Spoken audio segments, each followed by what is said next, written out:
За бүгдээрэнд нь шинэ 7 хоногийн мэндийг хүргэе. За та бүхэндээ 2026 оны 7 дугаар сарын 20-ны даваа гаригаас 26-ны ням гаригийн хооронд олон улсад болж өрнөсөн онцлог үйл явдлуудын таймыг хүргэхээр бэлэн болоод байна. За хамгийн эхний мэдээ бол яг энэ цаг мөчид бол дэлхийн нийтийг шуугуулад байгаа Odyssey киноны талаарх мэдээ байна. За одоогийн байдлаар Odyssey кино бол дэлхийд даяар 368 сая Америк долларын орлого олсон. За үүнээс 283 сая Америк доллар буюу нийт орлогын 62 орчим хувийг дан ганц хойд Америк ТВ-с бол бүрдүүлээд байгаа юм. За түүнчлэн ажиглагчдын зүгээс үзэж буугаар бол энэ киноны орлого 1 тэрбум доллар хүрэх нь бол бараг тодорхой болсон хэмээн ингэж үзэж байгаа юм а. Odyssey киног Homero-ын алдарт туйлсаас сэдвлэн бүтээсэн бөгөөд Troy-ын дайны дараа гэрлүүгээ харих замдаа олон саад бэрхшээлтэй учирч буй Odyssey баатрын талаар өгүүлдэг. За мөн Odyssey болон түүний эхнэр Penelope нарын хайр дурлалын талаар энэ кинонд гардаг. За Odyssey баатрын дүрийг Matt Damon бүтээсэн бөгөөд за түүнчлэн тус кинонд бол Tom Holland, Zendaya зэрэг Hollywood-ийн нэрт жүжигчид тоглож, за мөн нэрт найруулагч Christopher Nolan киноныхын зохиолыг өөрөө бичснээр бол онцлогтой. За киноны хувьд Nolan-ы өмнөх кино болох Oppenheimer-ийн адилаар IMAX камераар бүрэн зураг авалтаа хийсэн. За үзэгчдээс бас маш өндөр үнэлгээ аваад байгаа. Гэхдээ кинонд Homero-ын туйлсаас өөрчилсөн хэд хэдэн зүйлс бас байгаа. За тухайлбал туйлс Odyssey баатар бол одоо бардам зантай өөртөө хит итгэлтэйгээр дүрслэгддэг бол за тус кинонд одоо тэрээр дайны үеэр олон гэмгүй хүний амьд хүрсэндээ гимшиж өөрийн гаргасан шийдрүүдийнхэн үр дагаврыг ухамсарлаж буугаар бол дүрслэгдэн гардаг. За мөн киноны төгсгөл өөрчлөгдсөн бөгөөд за туйлд бол одоо Odyssey бүх дайснуудаа дараад эхнэр хүүтэйгээ хамт 20 жилийн турш хаанчилдаг бол за энэ кинонд тэд нэр нутгаасаа явж харин түүний хүүн хаан ширээнд суудагаар бол гардаг. За ер нь орчин үеийн зах зээлд киноны амжилтыг ихэвчлэн ямар комиксоос сэтгүүлсэн бэ? За эсвэл ямар супер одод тоглосон бэ гэдгээр бол хэмжигддэг болсон. За Universal Studio энэхүү кинонд бол 250 сая Америк долларын асар их төсөв зарцуулсан нь бол маш том эрсдэлтэй алхам байсан ч ердөө эхний 3-7 хоногийн дотор зардлаа ингэж бүрэн нөхөж чадсан. За энэ нь цаашдаа Hollywood-ийн студиудыг зөвхөн франчайз руу мөнгө сутгадаг биш, харин авьяаслаг найруулагчдын зоримог сэдвтэй хүсэл мөрөөдлийн төслүүдийг санхүүжүүлэх урам зоригийг сэргээсэн түүхэн эргэлт болж байна гэж мэрэгжлийн киноны салбарынхан үзэж байгаа юм а. Тэгэхээр манай өнөөдрийн дугаарын хамтран ажиллагч байгууллагаар BGM Asset Management хөрөнгө оруулалтын компани хамтран ажиллаж байна. BGM нь бондын болон үйл хөдлөлийн зах зээл дэх гол тоглогчдын нэг бөгөөд өөрийн болон харилцагчдынхаа нийт 60 орчим тэрбум төгрөгийг үр ашигтай удирдах байгаа мэрэгжлийн хамт олон юм а. За дараагийн мэдээ бол Өмнөд Солонгосын эдийн засагтай холбоотой мэдээлэл байна. За Өмнөд Солонгосын макро эдийн засгийн үзүүлэлт бол 2026 оны хүлээлтээс хэдийнэ даваад нэг хүнд ногдох дотоодын нийт бүтээгдэхүүн бол одоо анх удаа түүхэндээ 39 мянган Америк долларт бол хүрэх ийм төлөв бол ажиглагдаж эхэллээ.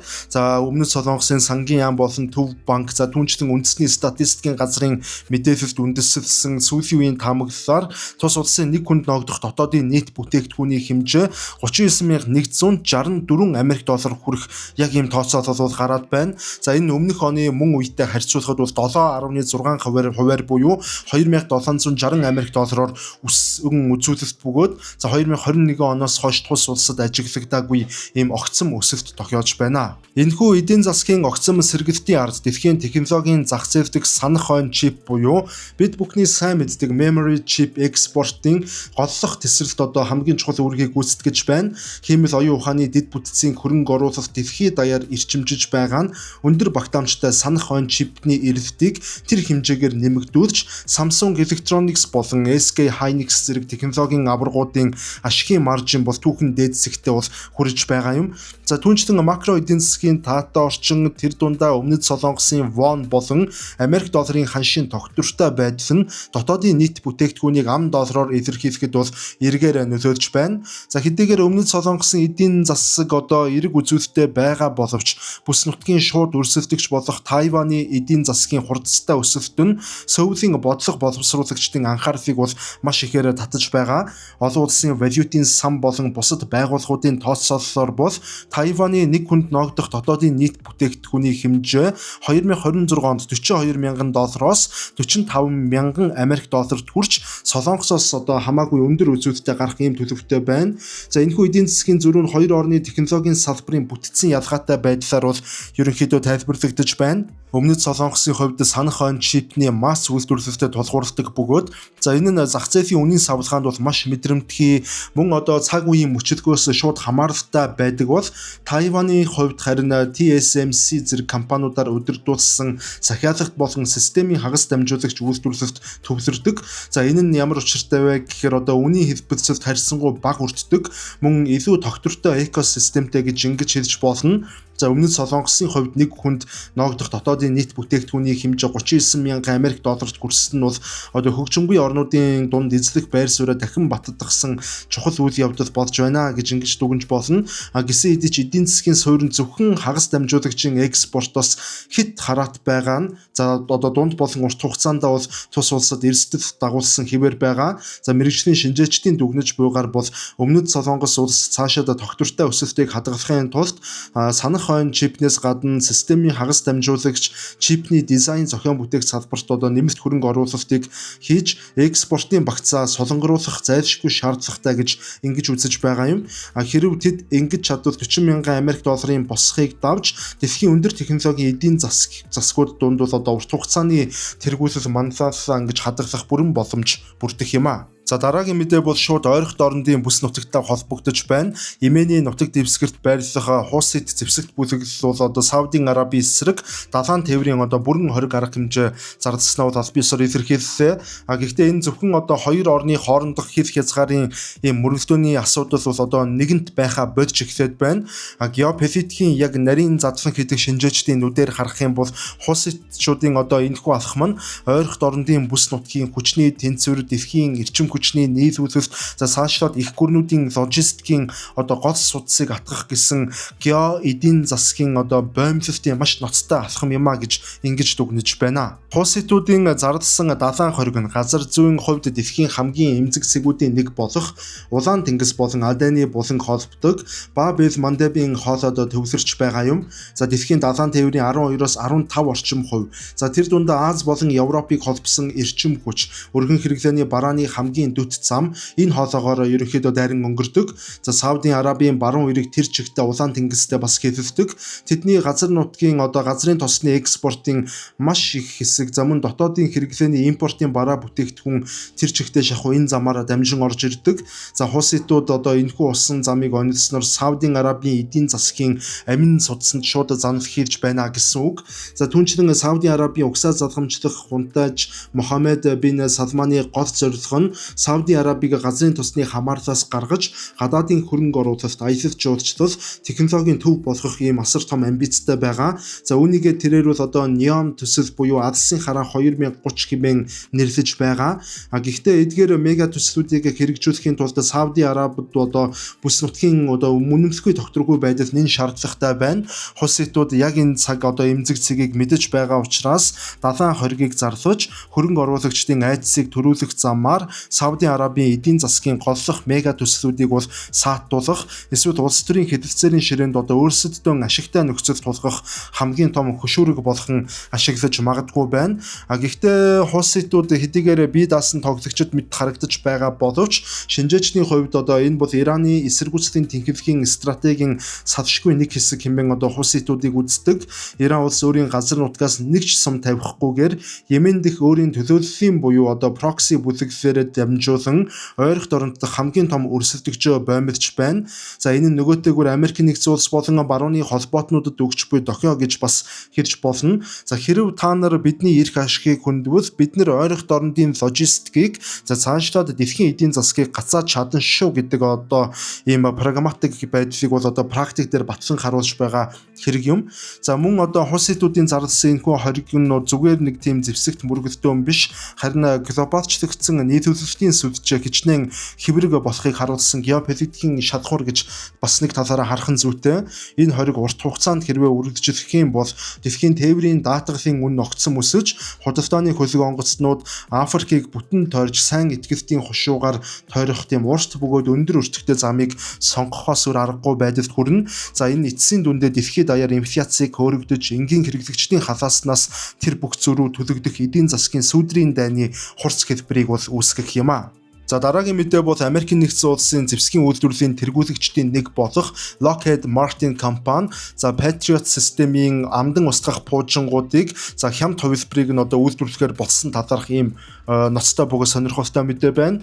За сүүлийн жилүүдэд бол одоо ойрох дорнд болон Украины дайны талбарт Америкийн нэгдсэн улс болон түүний холбоотон орнууд бол одоо Иран болон Оросын 20 мянган долларын үнэтэй одоо өртгөөр бүтдэг тийм одоо мод дронуудыг устгахын тулд за тус бүрэн 1-5 сая долларын одоо үнэтэй маш өндөр технологийн PAC-3 MSE зэрэг одоо пуужингуудыг харваж ийм одоо тэгш хэмгүү дайныг хийж байгаа нь дэлхийн эдийн засгийн хувьд одоо харьцуулах боломжгүй авдаг хүлээл гэж байгаа. За Европын орнуудад за мөн одоо урт хугацаанд энэ байдал нь бол ингэж тогтоон барих боломжгүй ийм нөхцөл байдлыг үүсгэж байгаа нь нэгэн тодорхой болсон. За иймээс одоо Америкийн нэгдсэн улсын зүгээс хямд пуужин үйлдвэрлэх нь за энэхүү технологийн зөрүүн дээр гарч байгаа мөнгөний тэр зардлын зөрүүг арилгаж дайсны хямд зэвсгийн эсрэг зөрүүлээд хямд зэвсгээр хариу барьж за яг одоо өрнөд байгаа энэ тэгш хэмгүй дайны эдийн засгийн тэнцвэрийг бол хангах зорилготой томоохон алхам болж байна гэж бол дүгнэж байна. Энийг бол мэдээч хэрэг Америкийн нэгдсэн улсын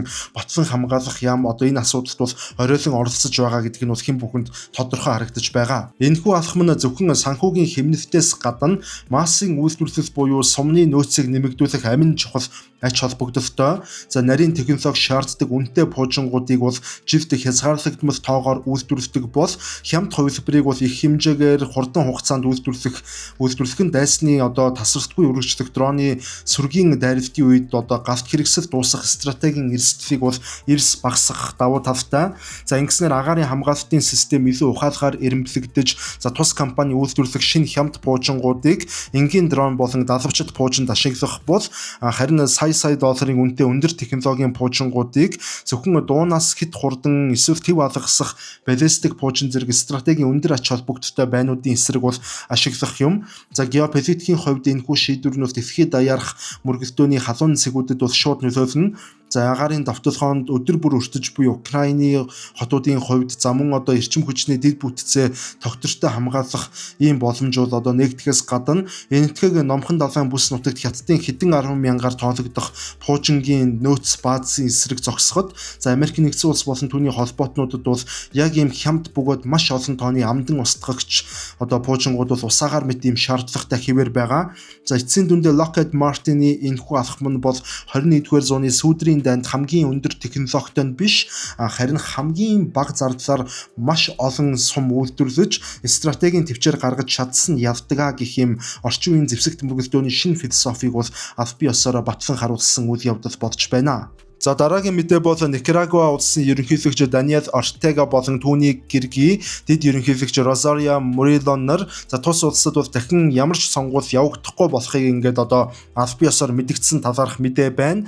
За энэхүү мэдгдсэн бол Төв Америкийн геополитикт ардчлалын хөшгийг ярж за бүрийн хэмжээний дарангуулсан шин нэрэн үеийг бол тунхагласан юм түүхэн үйл явдал болж байна гэж бүс нутгийн шинжээчид бол үзэж байна. Сүүлийн жилүүдэд сөрөг хүчний удирдагчдаа хорж чөлөө хэвлэлийг нухчин дарж шашны зүтгэлтнүүдийг хүртэл эх орноосоо хөөж байсан энэхүү гэр бүлийн дэглэм нь за өнөөдрийг хүртэл сонгуул хэмээх ардчилсан институцийн дүрээр өөрийгөө бүрэн халахвчлан олон улсын өмнө өөрсдийгөө зөвтгөж ирсэн. За харин одоо энэхүү хуурмаг бага бүр мөсөн тайлж хайсан нь Никарагуа улс уламжлалт авторитар засаглал буюу орчин үеийн дефакто хаант засаглал руу эргэлт бусадгүй шилжүүлсэнийг бол нотлож байна. За геополитикийн шинжээчдийн хувьд энэ алхам нь бол Ортегагийн дэглэм барууны ертөнц ялангуяа Америкийн нэгдсэн улсын 20 арга хэмжээ болон дипломат шахалтаас бүрэн татгалзаж эдийн засаг болон аюулгүй байдлын хувьд Орос болон Хятад зэрэг гүрнүүдийн тэнхлэгт бол одоо эцсийн байдлаар нэгдсэнийг харуулсан маш том дохио юм. За Вашингтоны хаяанд шахуу орших энэхүү улс нь бол Латин Америкийн уламжлалт цэргийн дэглэмээс илүүтэйгээр хойд Солонгостой төстэй хаалттай буюу гэр бүлийн ноёрхолт систем рүү шилжиж байгаа нь Төв Америкийн бүс нутгийн аюулгүй байдал за мөн цагаачлалын хямралыг улам хурцдах үндэс болж бол магадгүй. За эцсийн дүндээ бол одоо бүх нийтийн сонгуулийг цуцлан гэдэг нь бол дотооддоо ямар ч өрсөлдөгчгүй болсон энэ эрх баригчдын бардамнал мэт харагдаж боловч за нөгөө тэгвэр бас одоо эрх мэдлийн алдгаас дээд зэгтээ хүртэл айж өчүүхэн ч төдий эрсдэл гаргахыг хүсэхгүй байгаа тийм дарангуулагчийн өөрийгөө хамгаалах одоо хамгийн эцсийн бас хамгийн цөхрөнгөө барсан стратеги болохыг одоо энэхүү мэдэгдэв дэлхийн нийтэд харуулж байна гэж барууны хэвлэлүүд бас бичиж байна. За дараагийн мэдээ бол Украин улсын ерөнхийлөгч Владимир Зеленскигийн хувьд олон хоног үргэлжилсэн иргэдийн эсэргүүцлийн жагсаал дарамт шахалтын нөлөөгөөр өөрийн зэвсэг түвшний ерөнхий командлагчаа огцруулсан ийм үйл явдалтай холбоотой мэдээлэл байна. Геополитикийн болон цэрэг улс төрийн шинжээчдийн өнцгөөс хэрвээ харах юм бол энэ нь зүгээр нэг цэргийн удирдлагын халаас хэлгээний асуудал бол огтосоо биш, харин олон жилийн турш сунжирсан Орос-Украины дайны ядралт цуцалт мөн ард иргэдийг бол албан хүчээр ингэж гудамжинд явж байхдаа шахуу гудамжинд нь хүчээр ингэж баривчилж цэрэгт буюу цэрэг татаж фронт руу явуулдаг энэ цэргийн дайчилгааны байдал хэтэрхий хүндэрч ард иргэдийн уур бухимд дээд зэгтээ хүрч фронт дээр томоохон хэмжээний цогцсонх байдал үүснээс үүдэлтэй нийгмийн бухимдлын тесрэлт эфирл болсон үйл явдлаа гэж ингэж харах нь бол зүйтэй байна. Дайны эхний жилүүдэд Киевт ноёрхож байсан үндэсний үнэмлэхүйн ягтрал бол суулгарч иргэдийн дунд гудамжинд гарч командлагчаа огцруулахыг шаардах хэмжээнд бол хүрээд байгаа нь улс төрийн удирдлагууд ард түмнийхэн даралтыг намжаахын тулд цэргийн дээд командлаа золиослох буюу нэг хүнд бүх бурууг чихэх эцсийн аргаа хэрэглэхэд бол хүргэж байна гэж зарим судлаачид үзэж байна. За энэхүү үйл явдал нь олон улсын тавцанд маш эгзэгтэй бөгөөд аюултай үр дагаврыг бол шууд дагуулна. За ялангуяа барууны холбоотнууд тэр дундаа Америк нэгдсэн улс болон Европын холбоо Киевийн дотоод дахь иргэний болон цэргийн удирдлагуудын энэхүү зөрчилдөөнтэй байдалд бол маш болгоомжтой хандах бөгөөд дотоодын улс төрийн тогтворгүй байдлууд цаашлаад олон тэрбум долларын цэрэг санхүүгийн тусламжийн урсгалд бол эргэлзээ төрүүлэх хамгийн том шалтгаан болох нь маргаангүй. За бас нөгөө талаас харах юм бол Оросын холбооны улсын хувьд бол энэ нь Украины нийгэм дотроосоо туйлдын хуваагдаж эсэргүүцлийн хөдөлгөөнүүд төрийн шийдвэрт нөлөөлж эхэллээ хэмээх тэдний стратегийн төвчээрийн хүлээлт бол биелэлээ олж буй баталгаа гэж харагдах болно.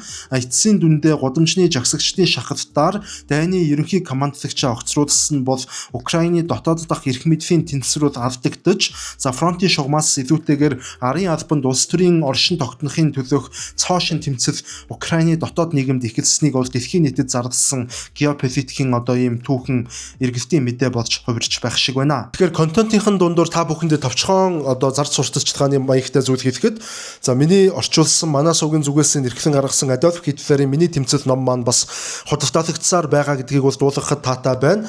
Энэхүү номыг бол 1924 онд Адольф Гитлер бол төрийн эрх мэдэлд гараагүй байх үедээ шоронд хоригдож байхдаа бичсэн ийм ном. Энэ номон дээр бол яагаад ерөнхийдөө Адольф Гитлер дэлхийн 2 дугаар дайныг хийх ёстой болсон, яагаад Оросуудыг коммунистуудыг үзэн яддаг байсан, мөн яагаад еврейчүүдийг үзэн яддаг байсан гэх мэтээр маш олон мэдээллүүдийг та бүхэн авах боломжтой. Хэрвээ та улс төр сонирхдаг бол, түүх сонирхдаг бол, нийгмийн шинжлэх ухааныг сонирхдаг бол энэ ном бол зайлшгүй таны бас ширээн дээр байх ёстой ном юм шүү гэж ингэж хэлмээр байна. Тэгээд авахыг нь аваад хаях бол хэрэгтэй. Ингээд энэ ном маань бас гадуур худалдаалагдахгүй байгаа. Хэрвээ та авахыг хүсвэл 60 мянган төгрөгөөр зарагдаж байгаа. 9924 7042 гэдэг дугаараар бол хөргүүлээд захиалаад авах боломжтой юм шүү. Дараагийн мэдээ бол Африкийн Нигер улстай бол холбогдож байна. Нигерийн авилгатай тэмцэх албаны даргаас тус улсын цагдаа нар даргаад танилцгүйгээр бол авилгад нэгсэн юм ноцтой үйл явдал нэг талаараас хошинч гэмээр ийм мэдээлэл бол байна. Гэхдээ энэ хүмүүсийн зүгээс нэг их инээвтэд өнгөрөх бус харин тус улсын төрийн институт хэр зэрэг дороотолд орсон системийн язрал ямар хэмжээнд хүрсэн болохыг харуулсан маш ноцтой ийм эмгэнэлтэй үйл явдлын мэдээ болж хувирч байгаа юм аа. Энэхүү үйл явдал нь авилгал гэдэг бол Нигер улсад гэмт хэрэг байхаа хэдийнэ болоод зүгээр л дэлгүүрээс талх худалдаж авахтай адил өдөр тутмын энгийн хөвшил болж хувирсныг бол нүцгнээр харууллаа. Гудамжинд зогсож байгаа доод тушаалын цагдаа нар машинд сууж яваа хүнийг хэн болохыг ч мэдээлгүйгээр улсынхан хамгийн том авилгалчдын ангуучаас хүртэл ямар ч айдас ичгүргүйгээр мөнгө нэхэж чадаж байна гэдэг нь хувь цааз төрийн сүр хүч ямар хэмжээнд шавартай хутгалцсны шууд баталгаа юм. Ирэх баригчдын эндэр дээрээс авилгалыг үндсээр нь устгах гэж хичнээн гоё лоосон хашгираадаж яг бодит байдал дээр бол өөрийнх нь гудамжинд зогсох цагдаа нараа ч хянаж чадахгүй болтлоо. Ингэж дороотсныг энэ үйл явдал харуулж байгаа.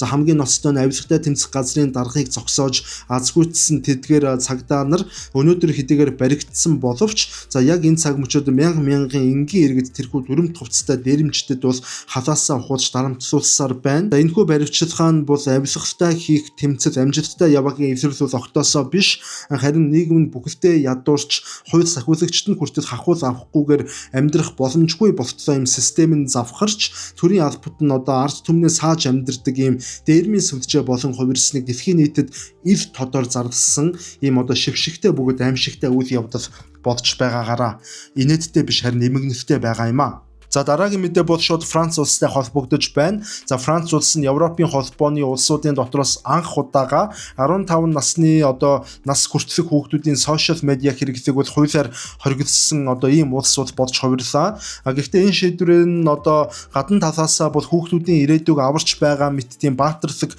хэрэг мэтэр ингэж харагдах боловч яг бодит байдал дээр энэ хууль хэрэгжих нь бол ямарч боломжгүй. За ердөө л одоо улс төрчдийн аргаа барсан хий хоосон pop шийдвэр юм гэж яг учир мэдэх мэрэгжлийн хүмүүс бол ингэж ярьж байна. Мэдээч хэрэг TikTok болон Instagram зэрэг платформуд бол хүүхдүүдийн сэтгэл зүйд маш их хортой технологийн донтолтыг мөн одоо тагал мэд хэмжээнд одоо тархаасан гэдэг нь бол маргашгүй үнэн боловч за үүнийг зүгээр л бид нэр хоригдлон гэж хуульчлах нь бол одоо маш утгагүй үйлдэл юм.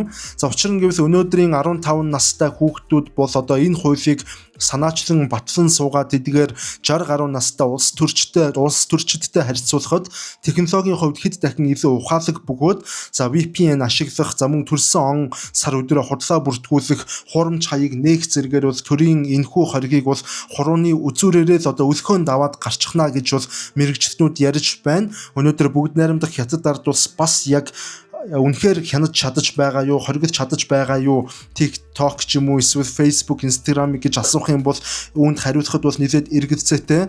За нөгөө төгөөр бас энэ хууль нь бол төр засаг болон нийгэм хамгийн хүнд асуудлуудаас хэрхэн зугтаж хариуцлагыг одоо бие биерүүгээ одоо жигэж байгаагийн хамгийн тод илэрлэл гэж бол харагдаж байна.